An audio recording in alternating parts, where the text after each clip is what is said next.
드리겠습니다. 요한복음 4장 46절에서 54절, 제 성경으로 신약성경 149페이지입니다.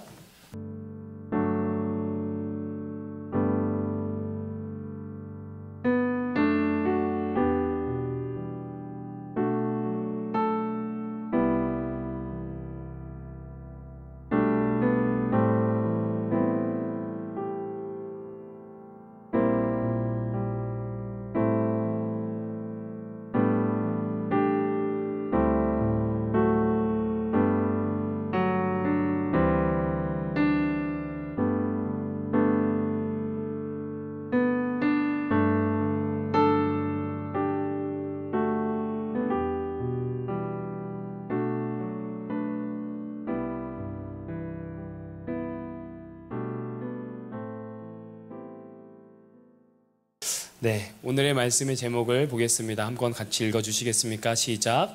말씀을 믿고 가더니 다 믿으니라. 아멘. 말씀을 믿고 가더니 다 믿으니라 라는 제목으로 오늘 하나님의 말씀을 나누겠습니다. 왕의 신하의 아들이 고쳐지는 표적에 대한 두 번째 강의 시간입니다.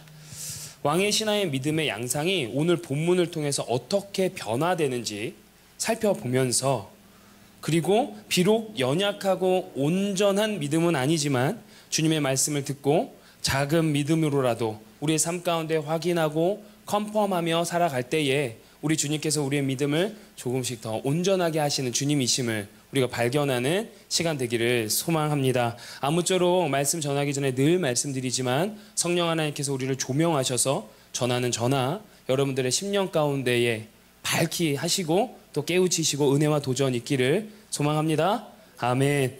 몇 해 전이에요. 몇 년 전에 잠을 자다가 잠이 너무 안 와가지고, 제가 이렇게, 우리가 잠을 안 오면 어떻게 하죠? 뒤치다거리 하다가 요즘에는 우리에겐 핸드폰이 있습니다. 그래서 그거를 이제 영상을 보기로 하죠.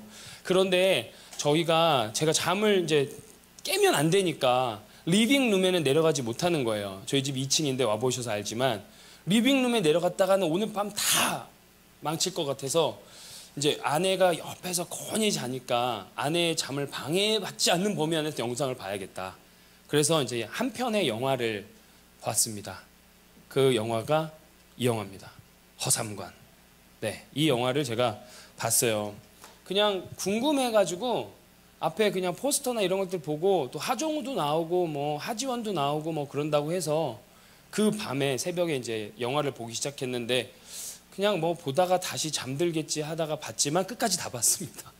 그리고 이제 옆에서 아내가 깰까봐 막 웃긴 장면 나오는데 웃지도 못하고 막 입 틀어막고 막 하고, 또 웃다가 옆에 보고, 가끔 제가 혼자 크크 하다가 아내가 기청이고 짜증내거든요. 그래서 이렇게 같이 살지만 아내가 매너를 좀 지켜라. 그래서 이렇게 같은 방을 쓰다 보면 제가 이렇게 늦은 시간까지 말씀도 준비하고 뭐 이렇게 하다 보면은 아내 잠을 방해하지만, 그래도 나름 되게 신경 쓰고 눈치 보거든요. 이 자리를 빌어서 말씀드리지만. 그래서 어쨌든 그 영화를 다 봤어요. 결국 다 봤어요.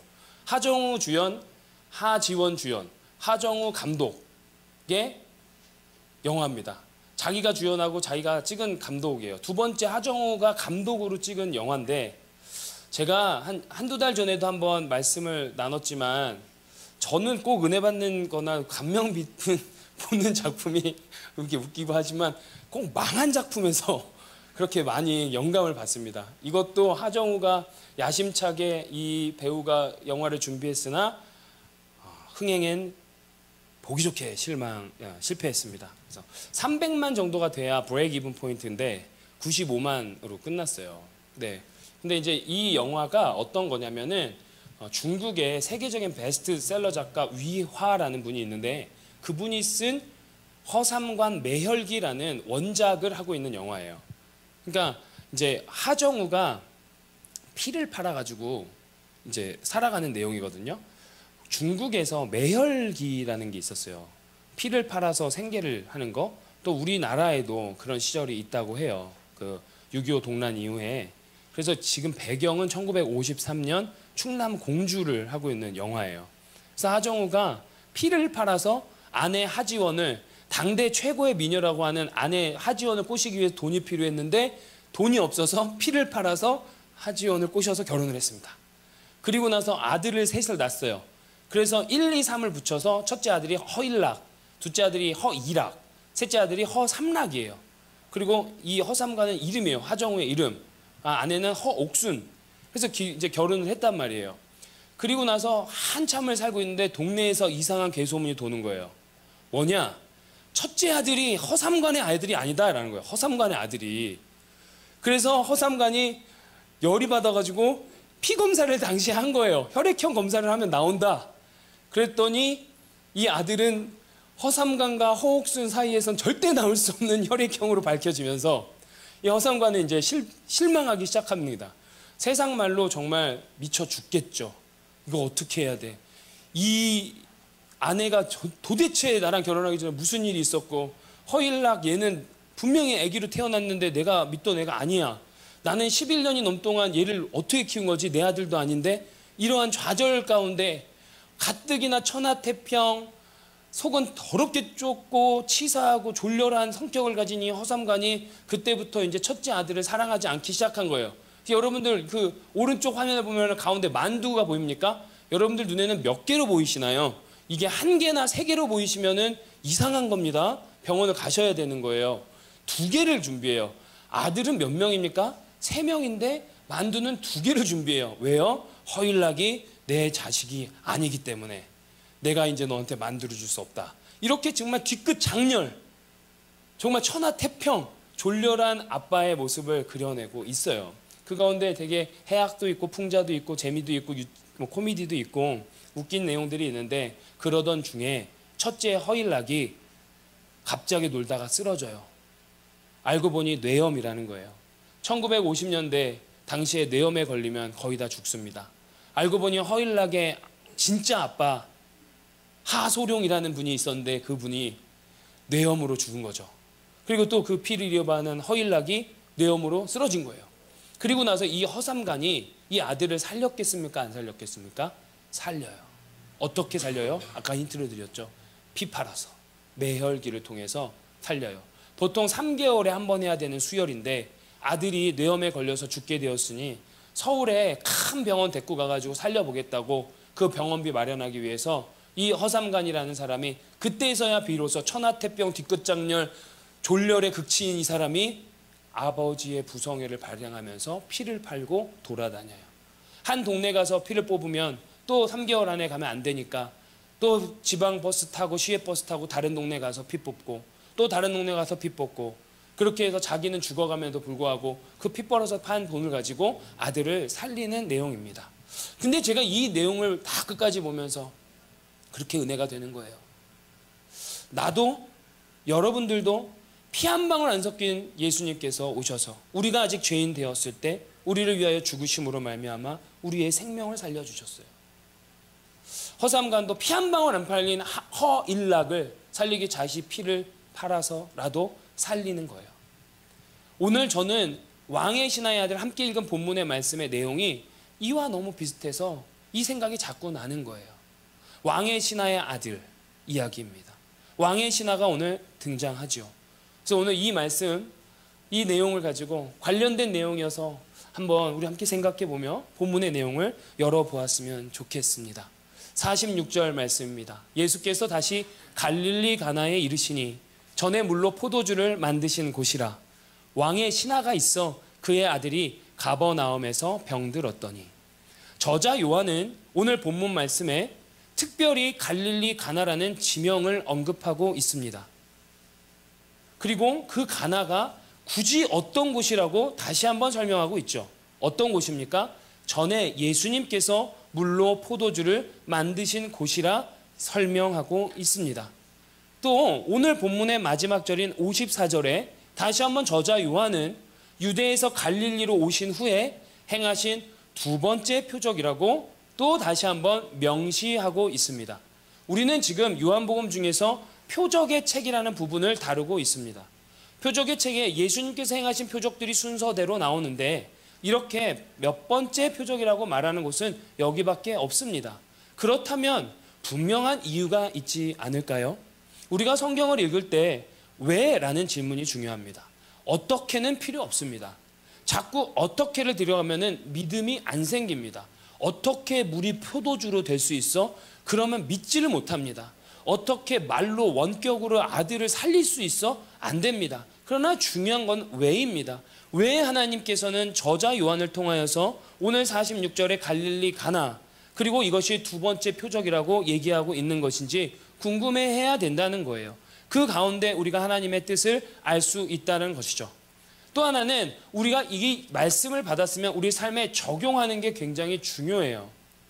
어른 목사님께서 예전에 설교했던 이야기가 하나 생각납니다. 어떤 낯 놓고 기역자도 모르는, 여기 조금 젊은 세대들 이런 속담 압니까? 낯 놓고 기역자 압니까? 잘 모르죠. 낯이 이렇게 기역자로 생겼잖아요. 근데 이게 기역이야 라고 이렇게 했는데 이걸 모르는 거예요. 예, A라는 알파벳을 놓고 A랑 비슷한 걸 갖고 이게 A야 라고 해도 모르는 거. 그러니까 책을 못 읽는 거예요. 글을 못 읽는 거예요.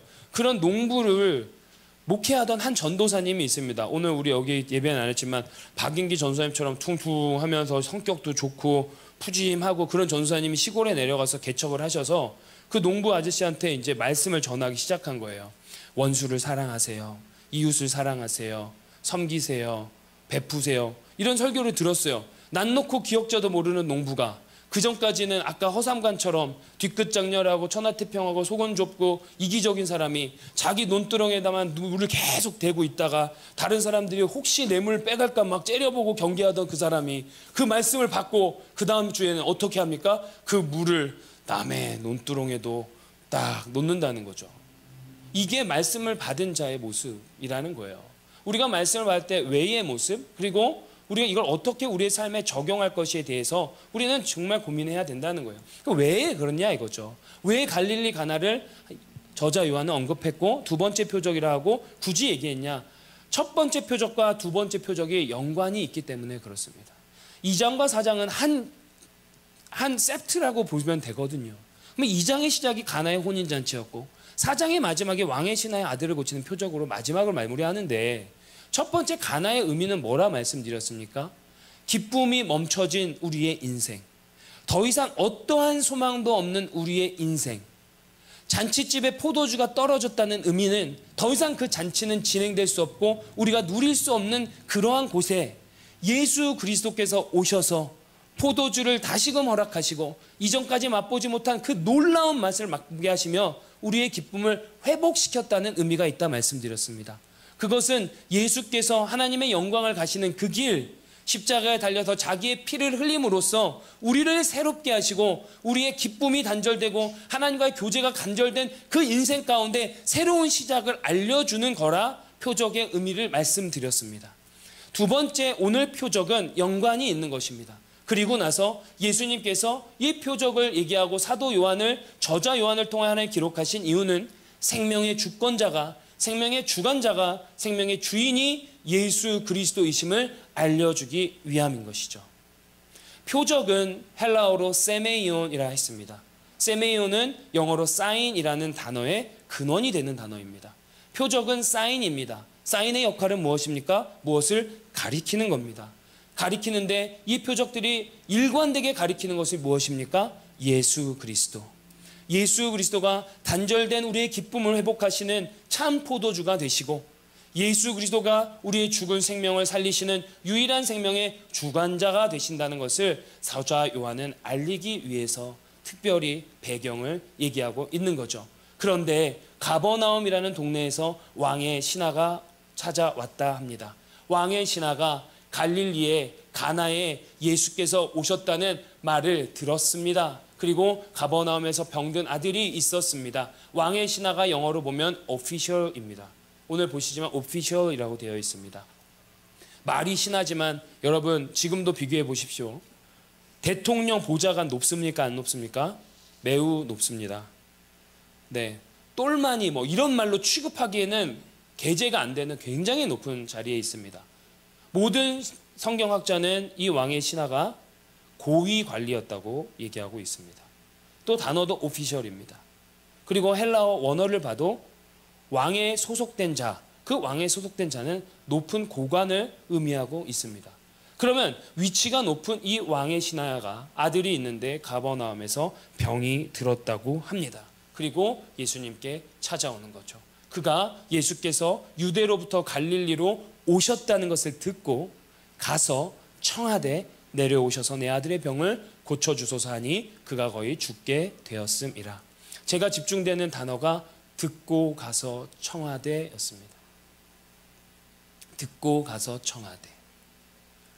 오피셜, 나름 굉장히 고위직에 있는 이 왕의 신하가 예수께서 갈릴리로 오셨다는 그 이야기를 듣고 가서 청했다 합니다. 여러분, 가버나움은 갈릴리 동쪽에 있는 도시입니다. 가나는 거기에서부터 약 25마일 떨어져 있는 도시이고요. 가나는 고지대입니다. 가버나움은 지중해와 비교했을 때 해발 차이가 300m 이상 나는 곳입니다. 자, 생각해 보십시오. 가버나움은 낮은 저지대입니다. 가나는 높은 고지대입니다. 25마일 키로수로 환산하면 30에서 34km가 되는 그 거리를 왕의 신하가 고관인데, 고위직인데 자신의 종을 보내는 것도 아니고 자신이 직접 어땠다고 합니까? 듣고, 예수가 갈릴리에 왔다는 소식을 듣고 어땠습니까? 직접 가서 예수께 청했다 얘기하고 있습니다. 왜 그럴까요? 아까 허삼관처럼 자기의 아들이 죽기 일보 직전입니다. 고관이었다면 수입도 많았겠죠. 높은 고위직이라면 좋은 의사들도 만날 수 있지 않겠습니까? 병에 좋다는 모든 것들을 다 먹였을 겁니다.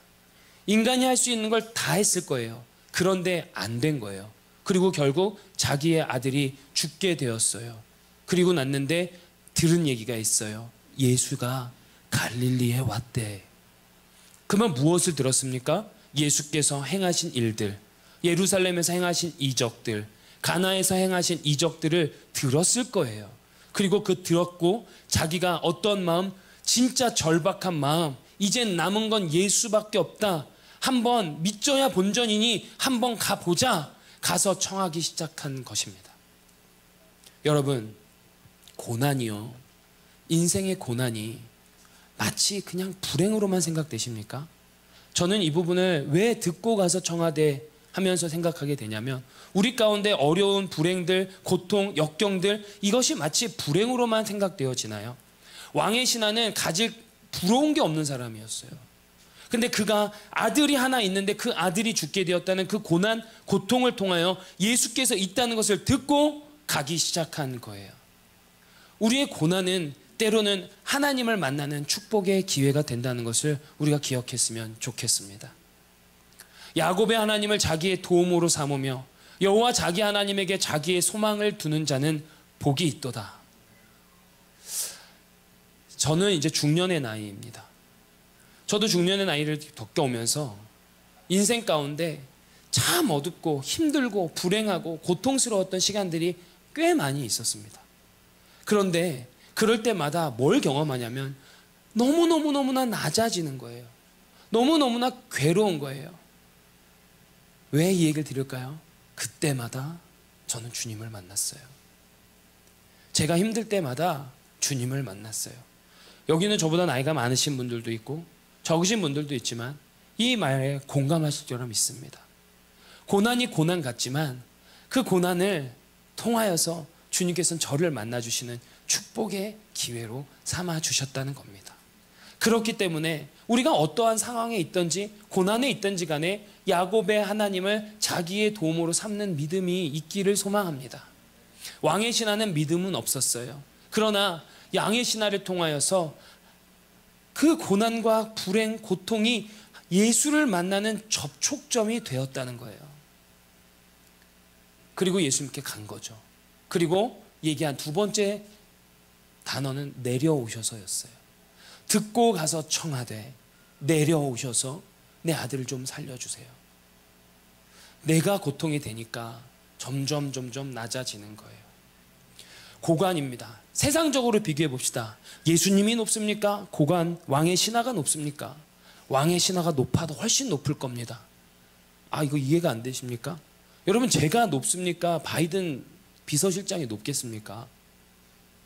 저보다 훨씬 높죠. 그런데 말씀을 전하는 저에게 그 비서실장이 와서 극진히 내려오셔서 저를 좀 도와주셔서 하는 거예요. 나의 고통과 불행과 고난을 통하여 낮아짐을 경험하고 한없이 떨어지는 그 자존감 가운데 예수께 나와서 주여 내려오셔서 겸손한 자세를 견지하기 시작하는 거죠. 결국 고난과 불행은 우리를 겸손케 하는 또 하나의 축복의 도구가 되는 거 아니겠습니까? 또한 이 말씀은, 이 단어를 보면서 예수님께서 아까도 말씀드렸지, 내 인생의 길마다 불행하고 고통스럽고 고난스러울 때 내게 그 낮은 곳까지, 주님 더 낮은 곳이 있어요? 주님 내가 더 낮은 곳을 내려갈 것 같아요? 주님 나는 이게 마지막인 것 같은데요, 이게 the lowest point 같은데요 라고 얘기할 그때 주님이 그 낮은 곳까지 내려오셔서 저를 만나주셨어요. 그러니까 이 말은 또다시 저의 말이 되더라고요. 주님 제게 내려오셔서, 이미 하늘 보자 내리고 나에게 이 땅 가운데 내려오신 주님, 많은 것을 생각하게 하는 단어였어요. 여러분들은 어떠십니까? 혹은 지금 낮아짐을 경험하고 있는 분들이 있습니까? 혹은 지금 어려움을 경험하고 있는 분들이 있습니까? 혹은 여기보다 더 어떻게 낮아질 수 있을까 어둡다고 생각하시는 분이 있습니까? 앞길이 보이지 않는 자들이 있습니까? 인생의 고난은 우리를 낮추시는 하나님의 축복의 도구요, 우리를 다시금 예수 그리스도를 만나게 하는 접촉점이 됨을 믿습니다. 그런 고백을 하는, 믿음의 고백을 하는, 그래서 야곱의 하나님을 자기의 도우심으로 삼는 저와 여러분 되시기를 주 예수의 이름으로 축복합니다. 이어서 예수께서 고쳐달라고 하니까 이르십니다. 너희는 표적과 기사를 보지 못하면 도무지 믿지 아니하리라.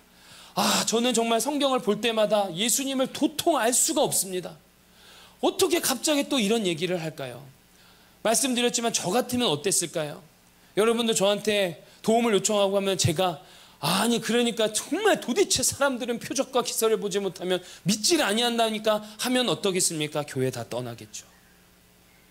보통 목사님들은 그러세요, 얼마나 심려가 많으세요, 얼마나 힘들어요, 어서 가봅시다 이랬겠지 않겠습니까? 보통 목사들은 그렇습니다.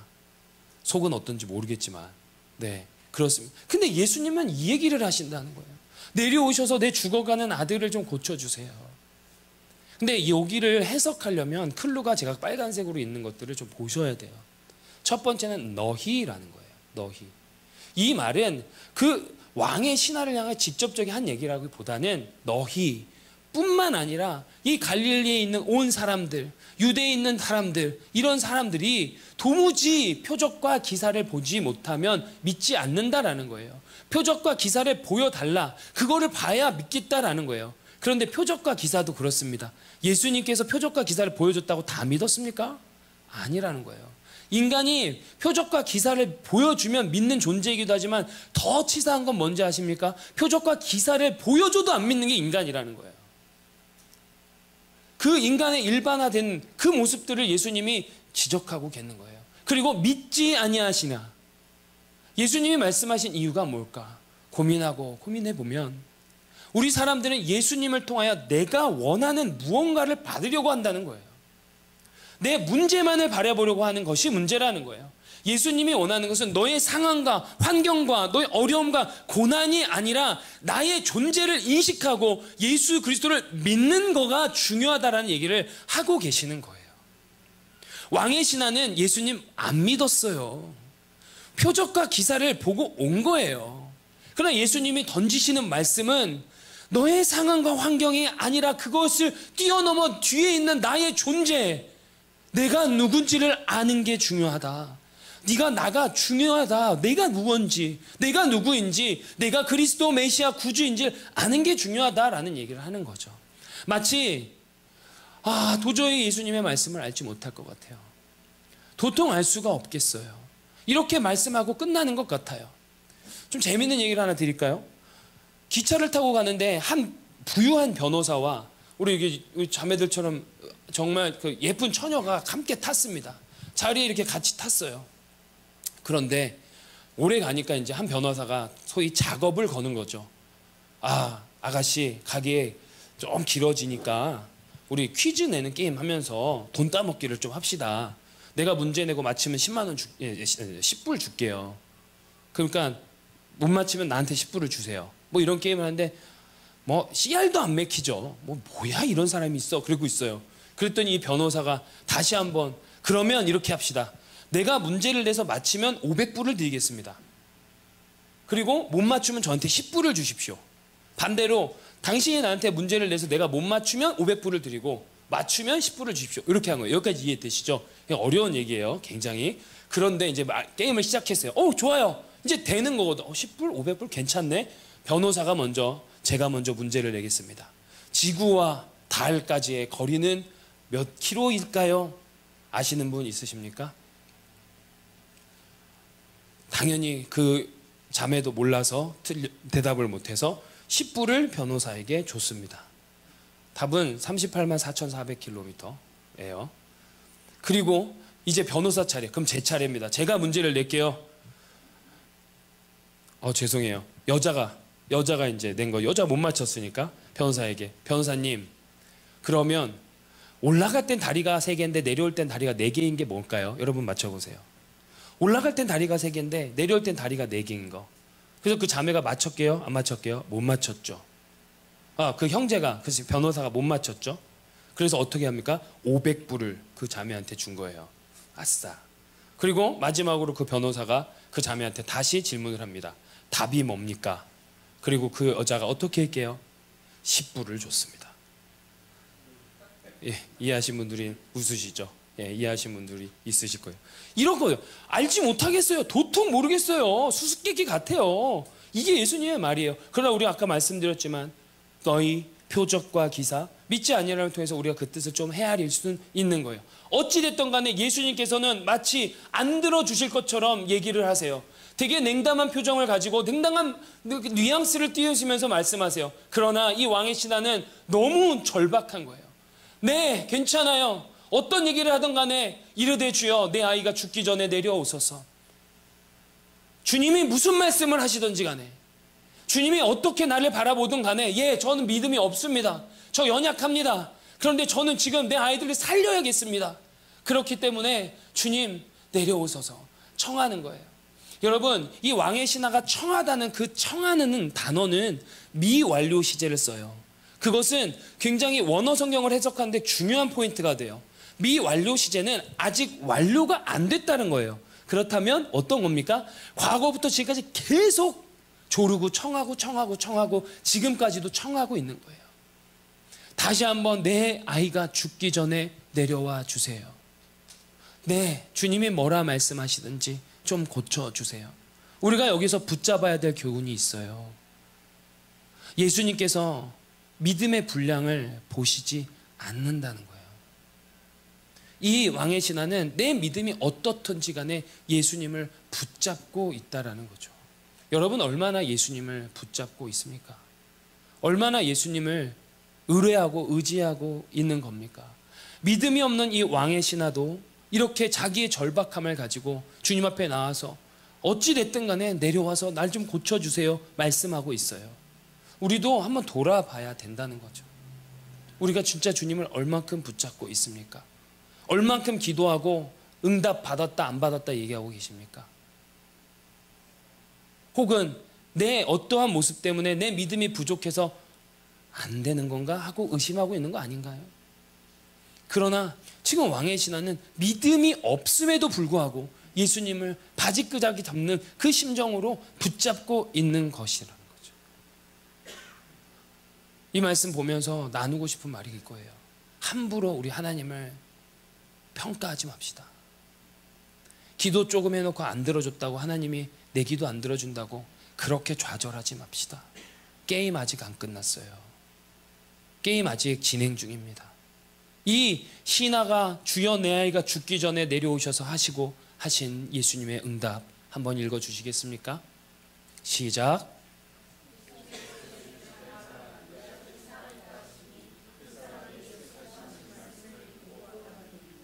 아멘. 예수께서 이르시되 가라 네 아들이 살아있다 하시니 그 사람이 예수께서 하신 말씀을 믿고 갔다 합니다.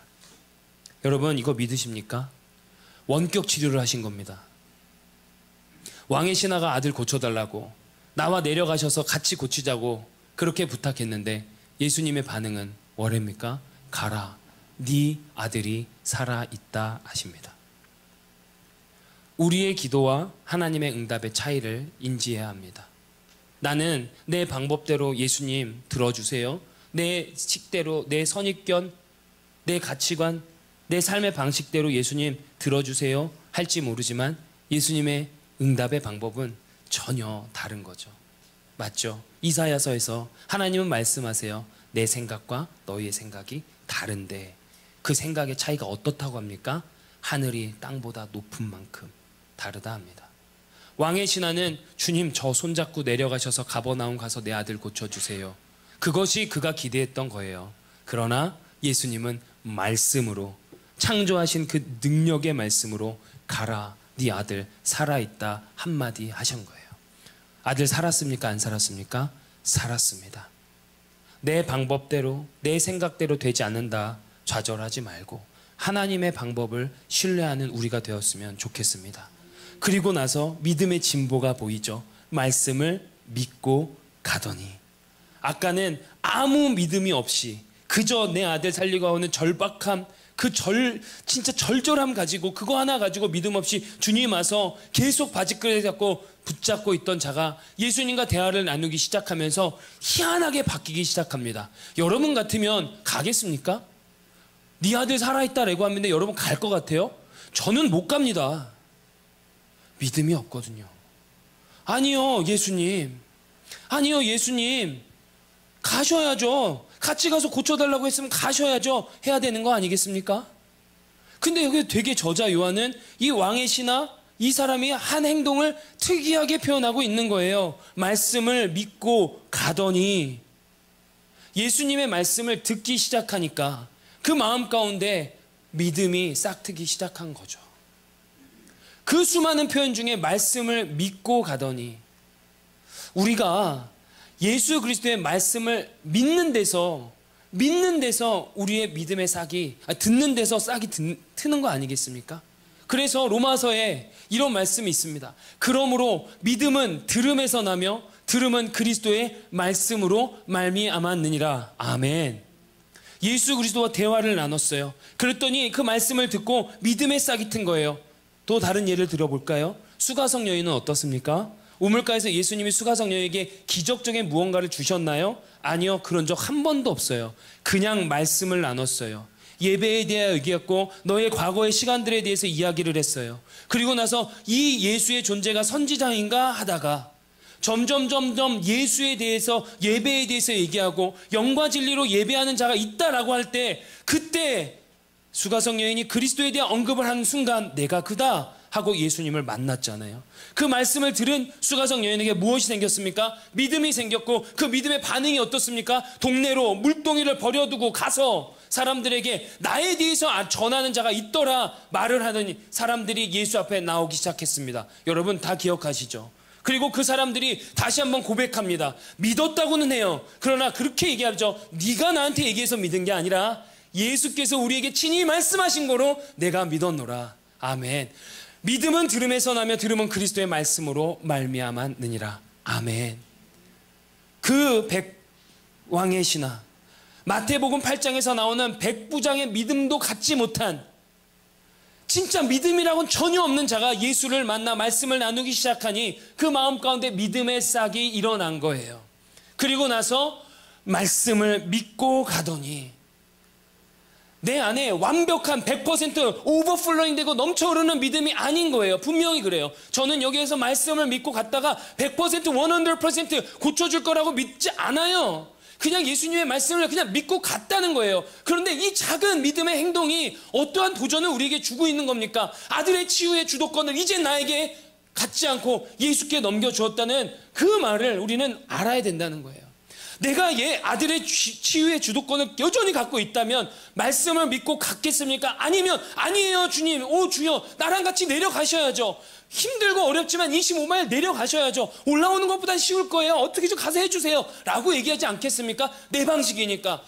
내가 생각했던 내 expectation, 기대이고 내 상식이고 내 고정관념이고 내 주변에 있는 백그라운드였으니까 그 방법대로 예수님은 나한테 해주셔야 돼요 라고 얘기해야 되는 거 아니냐는 거예요. 그러나 말씀을 믿고 갔다는 거는 내 아들의 치유의 주도권을 이제는 내가 아니라 예수 그리스도께 넘기기 시작했다는 것입니다. 할렐루야. 이 역사가 우리가 말씀을 들을 때 여러분들의 문제의 주도권을 하나님께 넘겨드리는 역사가 일어나길 소망합니다. 믿음이 커서 믿음의 주도권을 넘어가는 겁니까? 아니라는 거예요. 믿음이 크기 때문에 아들 치유의 주도권을 넘긴 겁니까? 아니지 않습니까? 이제 기껏 예수님 만나서 몇 마디 나누기 시작하니까 말씀을 듣게 되니까 믿음의 싹이 드러난 거예요.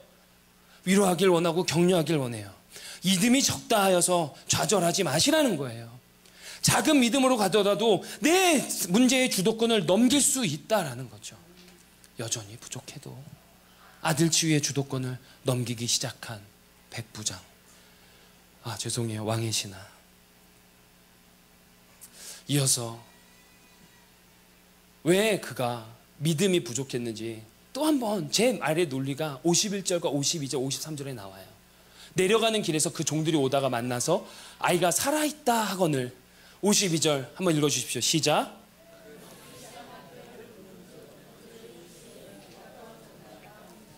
이거 마이크로 읽어주셔야 돼요. 네, 크게 깜짝이 다시 한번 읽어주십시오. 시작. 그 낳기 시작한 때를 물은즉 어제 7시에 열기가 떨어졌나이다 하는지라. 아멘. 자, 보십시오. 믿음이 있었다면 이렇게 질문했겠습니까? 내가 완전한 믿음이 있었어요. 네 아들 가, 살아있어. 그러면 말씀 믿고 가더니 왜 제가 부족하고 연약한 믿음이라고 말씀하시는지 설명이 되십니까? 진짜 다 믿었다면 이렇게 물어볼 필요가 있습니까? 종들이 왔을 때 야 걱정하지 마, 예수께서 다 고쳐주셨어, 가자 라고 했지 않겠습니까? 그쵸? 그런데 물어요. 언제야? 그랬더니 7시에 열기가 떨어졌나이다 하는지라. 여전히 부족한 믿음을 가지고 있는 왕의 신하의 모습이에요. 그러나 어쨌든 내 삶의 문제의 주도권을 예수님께 넘기기 시작한 거죠. 여기서 질문. 아들의 치유는 아들의 이 왕의 신하 아비의 믿음과 상관이 있습니까? 없습니까? 결국 저는 없다고 보는 겁니다. 믿음도 주님께서 주시는 거예요. 여기서 우리가 수정하길 원해요. 내가 믿음이 있어야 응답이 있는 게 아니에요. 믿음이 없어도 주님 만나면 돼요. 믿으십니까? 우리 크게 한번 아멘 합시다. 주님 만나면 됩니다. 아멘. 왕의 신하가 믿음이 있어서 그 아들을 고친 겁니까? 아니라는 거예요. 믿음이 없어도 주님 만나서 주님이 우리를 주목하고 집중하기 시작하면 우리의 삶의 문제는 해결됨을 믿습니다. 예수님을 만나셨죠. 그러나 여전히 예수님을 우리는 만나요. 그래서 오늘 말씀의 제목이 말씀을 믿고 가더니 다 믿으니라. 예수님을 만나기 전에 왕의 신하는 믿음이 없었어요. 그리고 예수님과 말씀을 나누면서 믿음의 싹이 튀었어요. 여전히 불안하고 불완전한 믿음이에요. 그러다 보니까 긴가민가 반신반의한 모습으로 내려갔죠. 종들을 만나서 종들에게 묻습니다. 그쵸? 언제야? 맞아? 진짜 고쳐진 게 맞아? 했을 겁니다. 그러면 그 확인과 컨펌하는 과정을 통하여 실제로 가중에 집에 가서 보니 아버지가 예수께서 네 아들이 살아있다 말씀하시 그때 고쳐진 줄 알게 된 거고, 그 과정을 통하여서 온 집안이 다 믿었다 고백합니다. 결국 믿음의 완성을 이루어가는 모습을 우리는 확인할 수 있습니다.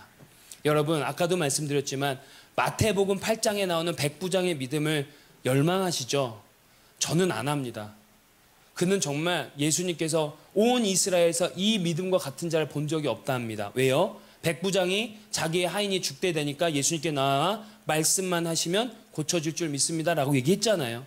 저희 집에 웬 말이에요. 그냥 말씀만 하면 빌릴 줄 믿습니다. 그래서 예수님께서 네 믿음이 크다 하지만 저는 오늘 이 말씀을 묵상하면서 부끄럽지만 그 믿음 아니에요.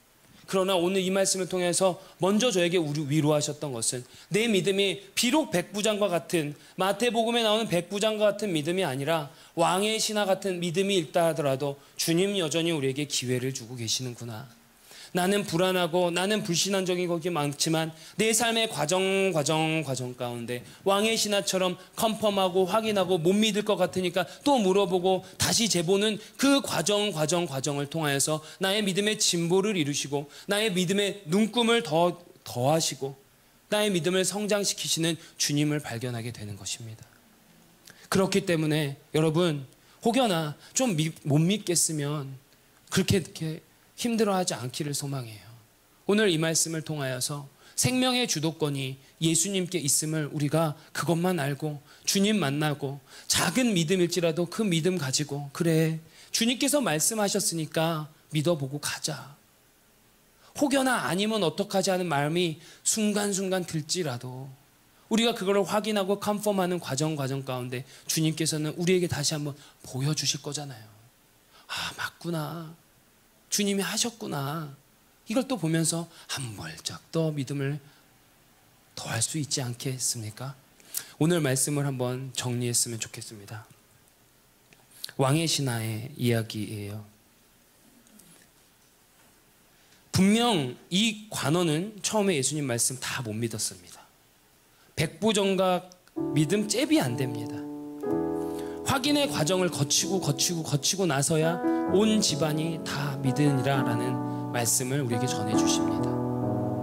아유, 뭘 그걸 그냥 뭐 또 확인하고 못 믿고 그래. 아, 네, 그러면 정말 좋겠는데 잘 안 됩니다. 그러나 주님은 오늘 말씀을 통하여서 그래, 괜찮아. 잘 못 믿겠으면 너 스스로 한번 검증도 해보고 한번 체크도 해봐. 내가 언제나 네 옆에서 너의 기도를 듣고 있으며 너의 삶의 문제를 주목하고 있으며 너와 함께 이고 있음을 알려줄게 라고 얘기하실 겁니다. 이 과정을 통해 우리의 믿음은 진보할 것이고 주께서 원하시는 그 믿음의 분량을 채우지 않겠습니까? 우리의 믿음을 확인하는 작업이 필요해요. 안 하고 믿는 믿음이면 얼마나 좋겠어요. 그런데 그거 안 되면 확인이라도 하면서 우리의 믿음을 키워가자는 거예요. 카약인지 카누인지 뒤로 가는 그 배를 뒤로 가는 스포츠가 있지 않습니까? 우리는 앞길을 알지 못해요. 우리는 이제까지 돌아온 길만 알아요. 그러나 우리의 앞에서 선장 되신 예수님이 얘기를 해주세요. 이리가 저리가.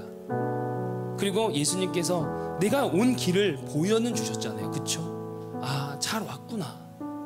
여러분들 오늘 한번 생각해 보십시오. 지나온 모든 세월 가운데 여러분들의 기도의 제목들이 응답 안 된 게 있습니까? 저는 없는데요. 돌아보니 다 응답하셨어요. 얼마나 신실하시게 응답하셨는지 몰라요. 그래도 여전히 저는 믿음이 부족해서 앞으로 저도 믿음의 확인 과정을 거쳐갈 거예요. 여러분들 이 믿음의 여정에 동참하시고 좌절하지 마시고 낙심하지 마시고 생명의 주권자 되시는 예수님과 믿음의 확인의 과정을 거치시면서 믿음의 진보를 경험하시고 삶의 순간순간마다 네 아들 살아있어 라는 그 음성 듣는 저와 여러분 되시길 주 예수의 이름으로 생명의 주권자 되시는 그 능력의 이름으로 간절히 축복합니다.